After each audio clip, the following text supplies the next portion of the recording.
మీ business ఏదైనా మీ ఊర్లో promotion చేయాలంటే అది సుమన్ టీవీతోనే సాధ్యం. ఇప్పుడే సంప్రదించండి.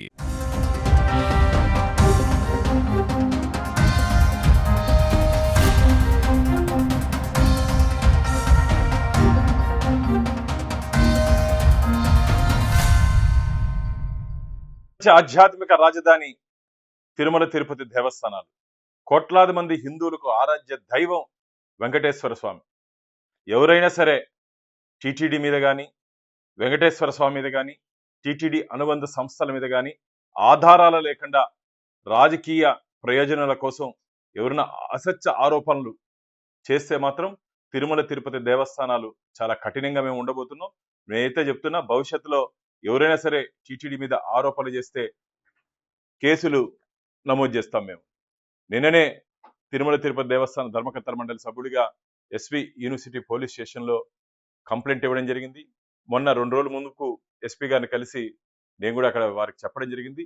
టీటీడీలో గోశాల్లో ఏమి జరగకపోయినా సహజంగా ఆవులు మరణిస్తే దాన్ని అక్కడ దానా సరిగ్గా పెట్టలేదు, బక్క చిక్కిపోయాయని చెప్పి అసత్య అబద్ధపు ప్రచారాన్ని శ్రీవారి భక్తుల్లోకి తీసుకుని వెళ్ళి టీటీడీ ప్రతిష్టత దిగజార్చే విధంగా గో సంపద, ఆ గోశాలన గో వధశాలన అనే వచ్చే విధంగా పేపర్లో రాయించుకొని ఇక్కడ హిందువుల మనోభావాలు బాధపడే విధంగా చేసినటువంటి మాజీ తిరుమల తిరుపతి దేవస్థానాలు ధర్మకర్తల మండలి అధ్యక్షులు, సభ్యులు, మాజీ తిరుపతి ఎమ్మెల్యే గారు భూమన కరుణాకర్ రెడ్డి గారి మీద కఠినమైన చర్యలు తీసుకోవాలని చెప్పి ఎస్పీ గారిని కోరడం జరిగింది. నేను అదే complaint SV university police station కూడా మేము వారికి వివరించడం జరిగింది. దాని మీద పోలీసులు ఎఫ్ఐఆర్ కూడా నమోదు చేయడం జరిగింది.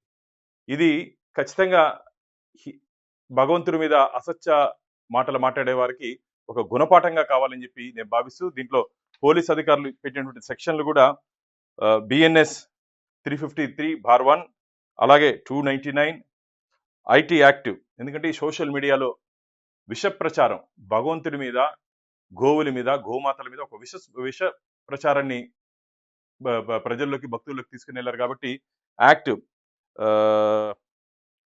ఐటీ యాక్టివ్ 2009 కూడా దీంట్లో ఇంక్లూడ్ చేయడం జరిగింది.